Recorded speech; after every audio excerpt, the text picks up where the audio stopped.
This is number 17 in the blue book, in book B, and this is a fun one. They know this song. We only have 2 to do this week.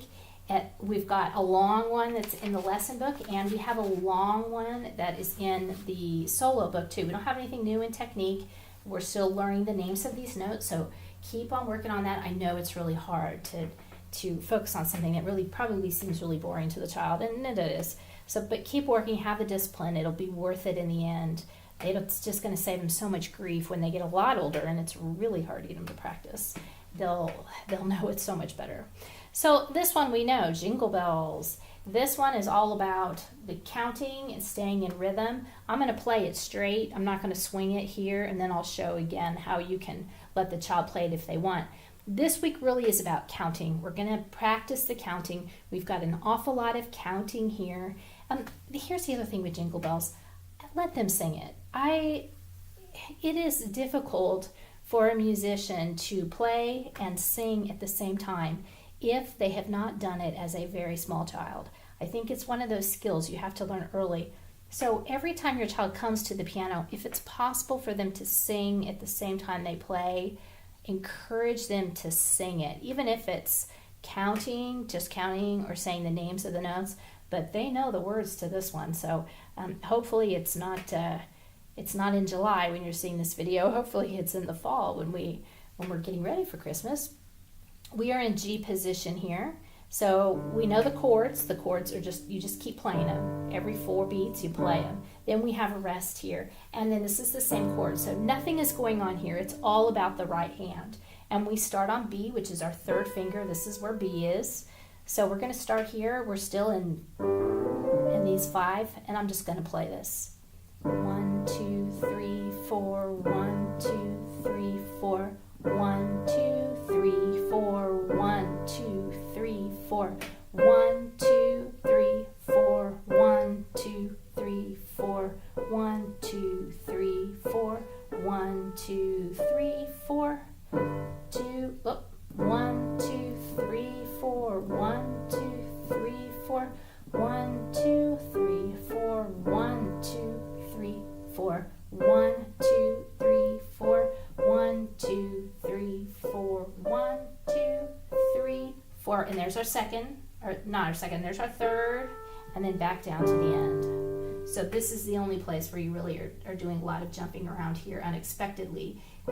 Jingle all the way, we expect that. This is a 3rd, and then down to a 5th, so it's 3, 5, 1, 2, 3. They can probably hear that in their head. If you want to swing it, you can.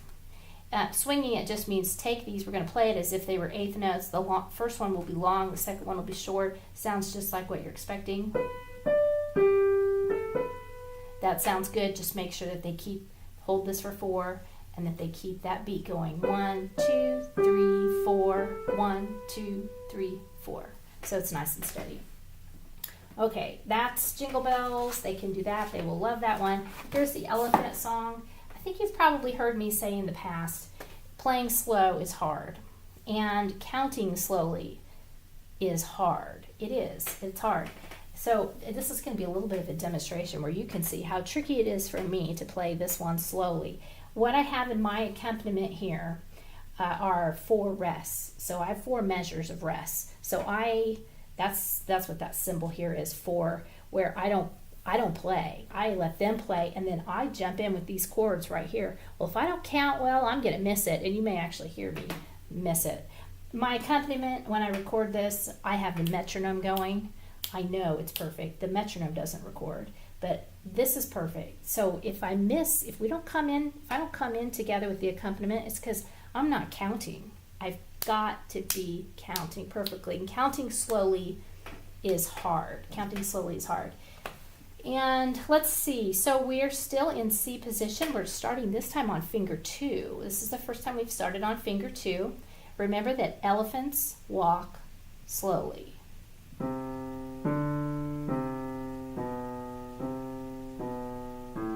Rest, 2, 3. So that's the one place where it's interesting.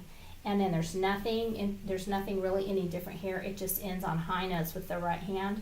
I'm going to go ahead and play this with the accompaniment. It plays through twice. Notice that we have a repeat right here. Here's how you do this. Play, play, repeat. Play, play, play, play. And it tells you to play the first page again. So then you will go back and you will play that and stop right there. It just says play the first page again. So you just play that one more time. You don't have to do repeat again. And it ends, and my accompaniment follows that. So I'm going to go ahead then and play the student part. You can watch my fingers to see the student part play this, and you can listen to how slow these elephants go. And you want to make sure that you use your metronome to do this. I've got this one set on 75, which is really slow. So it's going to count for me, and then I am going to start because there's some rest here. 1, 2, 3, 1, 2, 3, 1, 2, 3, 1, 2, 3, 1, 2, 3, 1, 2, 3, 1, 2, 3, 1, 2, 3,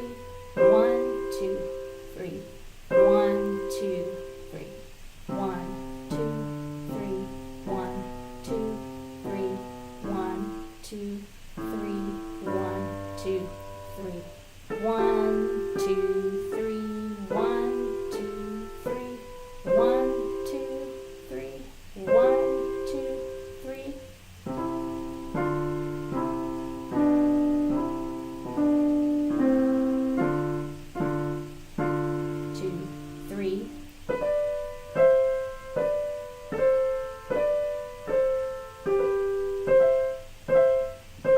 2, 3. 1, 2, 3.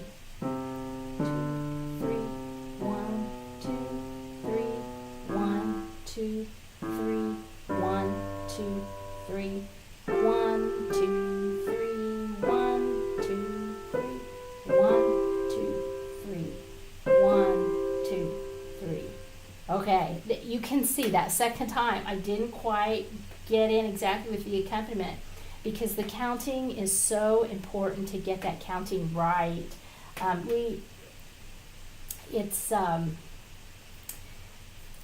It's really hard to do it slowly, so you just have to really practice it. When it's faster than a heartbeat, it's a lot easier to keep it nice and steady.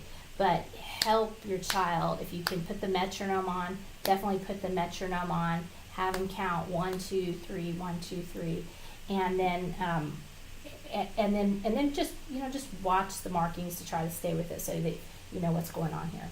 Okay, and then in the paperwork, obviously we're going to be practicing our notes again. So we need to pay attention to bass clef and treble clef here. It's just a matching. And then this one is same thing as before where we're talking about what kind of interval is it. Is that a second or third or fourth or fifth? And then tell me the names of the notes. So practice, practice, practice. Always look at the treble clef and the bass clef to make sure you're getting it right. That's going to be more important than ever because some of these notes are in the same places. And yet they have a different name. Like this is in treble clef. That's a B. But in bass clef, that's a D. So you need to make sure that you're looking at this every line, that you know where you are. Okay, this is actually, the first time I looked at this, I thought, what is going on? When they say to use a ruler or straight edge, I think they mean it. We're looking at the dots here. We're going to connect the dots. So whenever you see a second, look for the second. Okay, there's the second. So you're going to take this dot, take this, and draw a straight line to here. And then let's see, third. Where's the third? This one is going to go to this dot because that's by the third. I see line, and the note heads are touching. Fourth. So where's the fourth? This dot goes down to this dot because this is a fourth. This is a space and a line together with a little bit of room in between the two note heads. I know that's a fourth. Fifth. Where's the fifth?